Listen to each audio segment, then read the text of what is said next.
Hi guys, this is Asan. I'm studying for the bar and I wanted to review my notes with you. So today I'm studying professional responsibility, and this is actually a very important class because there's a lot into it.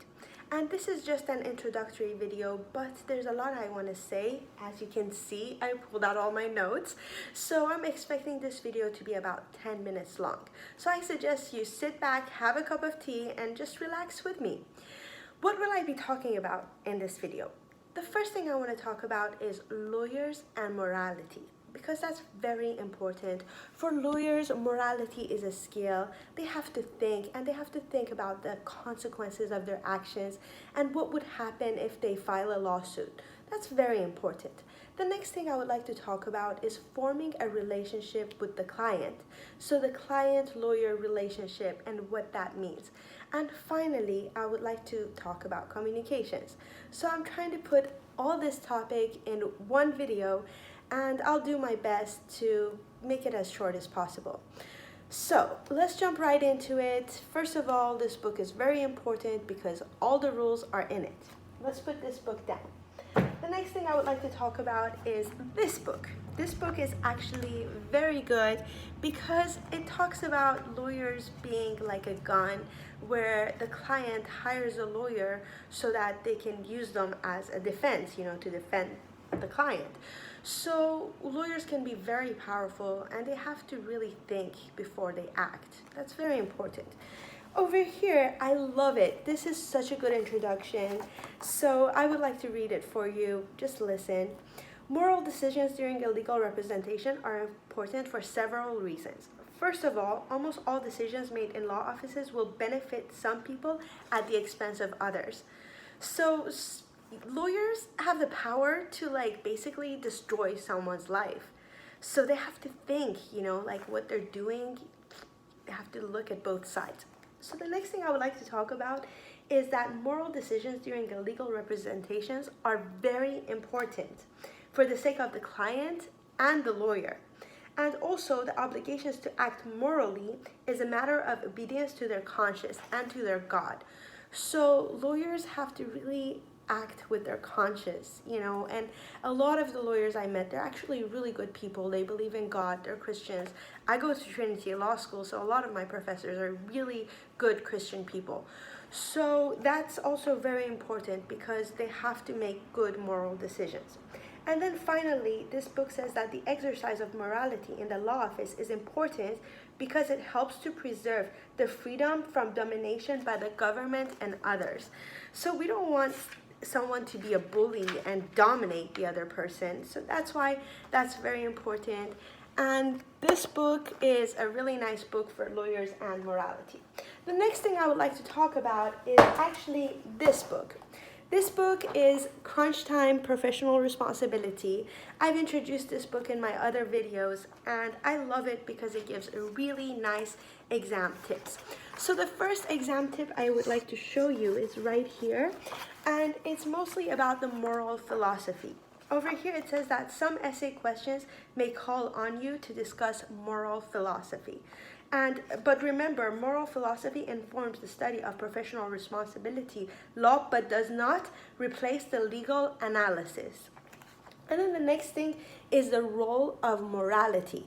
Because as I said, morality is a skill and it takes a big part. I've taken a lot of morality classes, like legal values, I've taken jurisprudence, and now I'm in professional responsibility. So I've been forced to think a lot, even when I didn't want to think, and some things were so disturbing, like genocide or war crimes. But sometimes you're forced to think about even the dirtiest things like speciesism and rape and child molestation, just some really nasty stuff. So the role of morality, that's very important. Over here it says that the concept of morality plays an important role in analyzing the lawyer's ethics. And also the practice setting, watch for the context of the lawyer's representation. That's very important. So that's pretty much everything I wanted to say about the role of lawyers. There's a lot in this book, but I'm gonna have to make another video for that. So I'm gonna move on. And I'm going to start talking about what it means to form a relationship with the lawyer. Because as soon as a relationship is formed, the attorney becomes an agent of his client. So, what does this mean to become an agent of your client? This means that the attorney becomes a fiduciary to his client. So, again, what does it mean to be a fiduciary for your client? As a fiduciary, a lawyer is required to treat the client's money and property with the greatest amount of care. So the lawyer can't just suddenly put the money in his own bank account or suddenly lose it. No, if he's handling the client's money and the property, he should handle it with great amount of care. Finally, attorneys are expected to keep most communications with the client confidential. So anything that the client says to the lawyer should become confidential, but then again, most communications, there are some communications that could not be confidential, some, and I'll get into it in just a second. So the first thing I would like to talk about is the significance of the attorney-client relationship, and then the three ways it is formed, and then finally the other indicators of the relationship. So what is the significance of the relationship? First of all, the fiduciary duty to the client, that's very important. Second of all, the confidentiality obligation. So fiduciary obligation and the confidentiality obligation. So as I told you just a second ago, there are three ways that it's formed. I'm going to talk about the first way. The first way is the mutually intentional formation. Mutually intentional formation. So what does this mean? This means that there's a prospective client that manifests his intent, and then the lawyer agrees to the proposal, and what happens? The attorney-client relationship is formed. So this was the mutually intentional formation.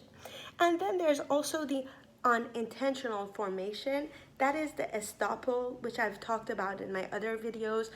It requires a reliance. So how this works is that the prospective client manifests his intent. The lawyer fails to show the lack of intent to be retained, so that's the lawyer who lacks the intent. And then the prospective client relies on the lawyers to his detriment. And that's very important, the detriment part. And here the attorney-client relationship is formed. Finally, the third one is relationship by appointment. So what do I mean by relationship by appointment?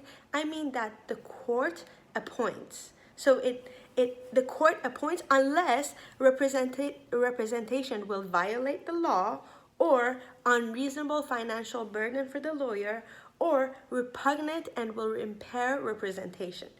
So what do I mean by unreasonable financial burden? Here I wrote a really nice example. Let's say that someone is a child molester, and if the attorney represents that client who's a child molester, he could experience a lot of hate in community. So that could really damage his business. So in this case, there's the unreasonable financial burden for the lawyer, because then he's not going to get business from everyone else. Everyone else is going to be like, oh, you're the type of lawyer who defends child molester. You know, that's a problem. So the next thing I would like to talk about is other indicators of the relationship, such as intent and action. Those are very important. Intent and action, those are the primary indicators. And then there's usually payment is not necessarily required, you know. And finally, it doesn't necessarily have to be a written agreement. That's not always required.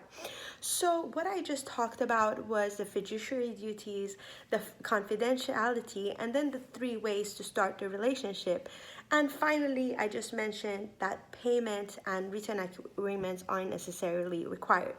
The next thing I would like to talk about is communications. So how do you communicate with your clients? How do you explain the cases to them? And can you withhold information from your client? Is that possible? The first thing I would like to talk about is communication with the client. What is required? Whether to settle a civil matter. That's very important. Whether to settle a civil matter, you have to communicate that with the client. And also criminal criminal matters, such as what plea to enter, whether to waive a jury trial, or whether to testify. So these are very important communications. Finally, there's the reasonableness standard, which reasonably consult with the client. So the attorney must reasonably consult with the client. There's so much I would like to get into it, but this rule is a very important, is the Model Rules of Professional Conduct 1.4a.